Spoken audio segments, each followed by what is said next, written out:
Assalamualaikum warahmatullahi wabarakatuh.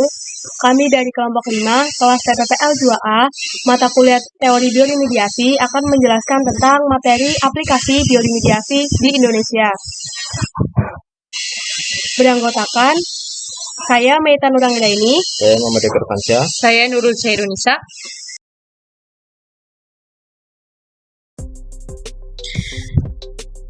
Baik, di sini saya akan menjelaskan mengenai pokok pembahasan. Yang pertama ada dasar peraturan terkait lingkungan dan bioremediasi. Yang kedua, bioremediasi di PT Chevron Pacific Indonesia atau disingkat PT CPI. Yang ketiga adalah upaya tindak lanjut.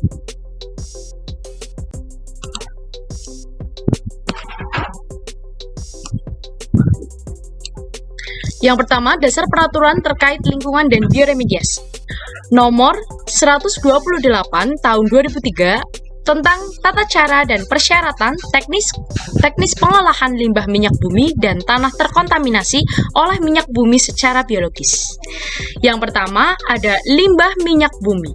Limbah minyak bumi adalah sisa atau residu minyak yang terbentuk dari proses pengumpulan dan pengendapan kontaminan minyak yang terdiri atas kontaminan yang sudah ada di dalam minyak maupun kontaminan yang terkumpul dan terbentuk dalam penanganan suatu proses dan tidak dapat digunakan kembali dalam proses produksi. Yang kedua, ada minyak bumi.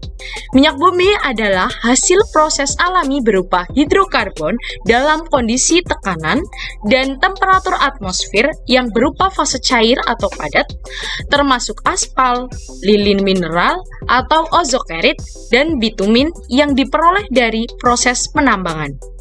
Tetapi tidak termasuk batu bara atau endapan hidrokarbon lain yang berbentuk padat yang diperoleh dari kegiatan yang tidak berkaitan dengan kegiatan usaha dan minyak bumi. Yang ketiga, ada pengolahan limbah minyak bumi. Pengolahan limbah minyak bumi adalah proses untuk mengubah karakteristik dan komposisi limbah minyak bumi untuk menghilangkan atau mengurangi sifat bahaya atau sifat racun. Yang keempat, ada tanah terkontaminasi. Tanah terkontaminasi adalah tanah atau lahan yang terkontaminasi akibat dari tumpahan atau ceceran atau kebocoran atau penimbunan limbah minyak bumi yang tidak sesuai dengan persyaratan dari kegiatan operasional sebelumnya. Yang kelima, ada kegiatan lain yang berhubungan dengan pengelolaan limbah minyak bumi adalah kegiatan di luar dari usaha pengelolaan minyak dan gas bumi yang menghasilkan limbah minyak bumi. Regulasi bioremediasi merupakan langkah maju untuk mengatasi permasalahan lingkungan tercemar. Bioremediasi adalah cara yang paling tepat untuk mengatasi masalah tanpa masalah. Keilmuan bioremediasi dan ilmu yang lainnya akan mendukung bioremediasi dengan berkembang secara cepat. Perubahan detail aplikasi, mikroorganisme yang berperan, alat analisis, dan lain-lainnya dimungkinkan untuk terjadi dalam rangka mempercepat laju penguraian. Teknik bioremediasi tertentu untuk suatu lokasi tertentu mungkin saja baik, namun belum tentu baik dilakukan jika diaplikasikan di tempat lain. Sebagai contoh, bioremediasi biostimulasi pada lokasi tertentu mungkin saja terdapat mikroorganisme lokal yang efektif untuk merombak polutan, namun di tempat lain mungkin saja tidak ada mikrobanya, dan kalaupun ada, apakah mereka efektif menjalankan perannya sebagai agen pengurai?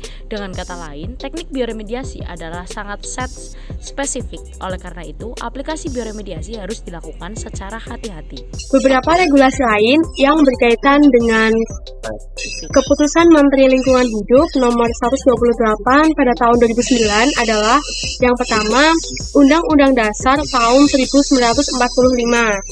Yang kedua, Undang-Undang Nomor 22 tahun 2001 tentang minyak dan gas bumi. Yang ketiga, Undang-Undang Nomor 32 tahun 2009 tentang perlindungan dan pengelolaan lingkungan hidup. Yang keempat, Peraturan Pemerintah Nomor 18 tahun 1999 tentang pengelolaan limbah bahan berbahaya dan beracun. Yang kelima, ada Peraturan Menteri Lingkungan Hidup Nomor 33 tahun 2009 tentang tata cara pemulihan lahan terkontaminasi limbah bahan berbahaya dan beracun. Yang keenam, Keputusan Kepala Bapedal Nomor Kap 3 Bapedal garing 09 garing 1995 tentang persyaratan teknis pengelolaan limbah bahan berbahaya dan beracun.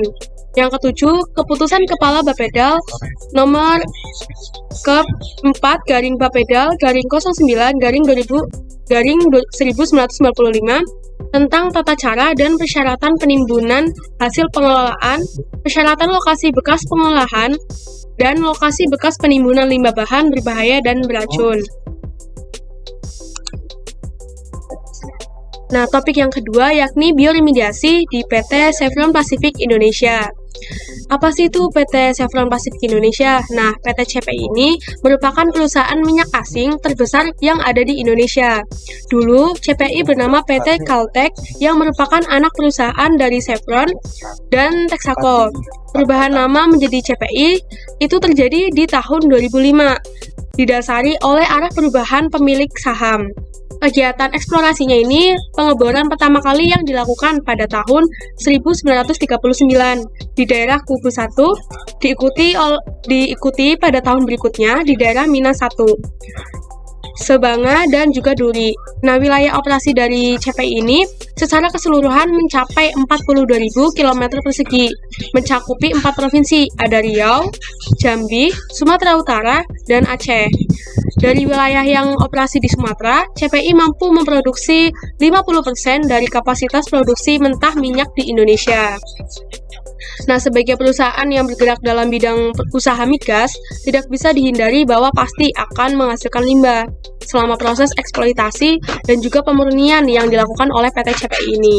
Mereka memiliki kewajiban dan tanggung jawab dalam melakukan pemulihan lahan terkontaminasi sebagaimana yang tertuang dalam Undang-Undang Nomor 32 pada tahun 2009. Sebenarnya dalam pemulihan lingkungan tercemar, PT CPI adalah penggagas dan juga pionir dalam aplikasi bioremediasi di Indonesia. Selanjutnya ada alur kasus dari bioremediasi di PT CPI. Pada tahun 1994 sampai 2002, bioremediasi dilakukan pada skala laboratorium, pilot, dan juga lapangan. Nah, pada tahun berikutnya, yakni tahun 2002 sampai 2011, bioremediasi diaplikasikan pada skala besar atau full scale. Nah, pada pertengahan 2012, baru terungkap bahwa dari 2003 sampai 2011, kasus bioremediasi ini bersifat fiktif. Kefiktifan ini disinyalir karena adanya dana pemulihan yang diberikan oleh negara. Selanjutnya adalah teknik bioremediasi yang dilakukan oleh PT CPI. Teknik bioremediasi yang dilakukan oleh PT CPI adalah metode land farming secara ex situ, artinya tanah yang terkontaminasi dipisahkan, kemudian diangkut dan diolah di tempat lain. Monitoring proses bioremediasi dilakukan setiap 2 minggu sampai 8 bulan, seperti yang disyaratkan dalam Keputusan Menteri Lingkungan Hidup Nomor 128 Tahun 2003. Mereka juga melanjutkan monitoring tanah hasil olahan setiap 6 bulan selama 2 tahun untuk mempertegas bahwa tanah hasil olahan aman dan tidak berbahaya jika dikembangkan ke lingkungan. Hasil pengerjaan bioremediasi dilaporkan kepada Kementerian Lingkungan Hidup dan pada akhirnya mereka akan mendapat surat status penyelesaian lahan terkontaminasi atau SSPLT. Untuk pengoperasian proses pemulihan secara bioremediasi, CPI memperkerjakan tidak kurang dari 100 tenaga ahli, peneliti serta teknisi dengan didukung oleh laboratorium terakreditasi.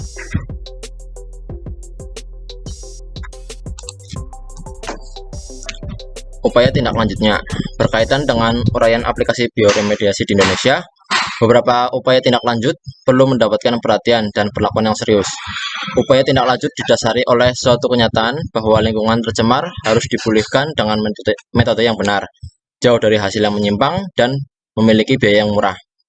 Sebagai lembaga pemerintah yang bertanggung jawab atas regulasi ini, maka pelaksanaan regulasi tersebut harus didukung oleh sumber daya manusia yang memiliki dasar keilmuan bioremediasi yang cukup, berintegritas moral tinggi, cakap, jujur, dan bertanggung jawab. Objek target pencemar perlu diperluas, tidak hanya untuk minyak mentah, namun untuk jenis pencemar lainnya seperti POP berklorinasi, zat warna, dan lain-lain. Upaya pemulihan lingkungan tercemar yang dilimpahkan ke pihak ketiga perlu dilakukan kajian yang mendalam. Lebih jauh dari itu, mereka harus memiliki spesifikasi bidang pekerjaan bioremediasi yang telah teruji dan memiliki sertifikat. Sekian presentasi dari kelompok kami. Terima kasih. Assalamualaikum warahmatullahi wabarakatuh.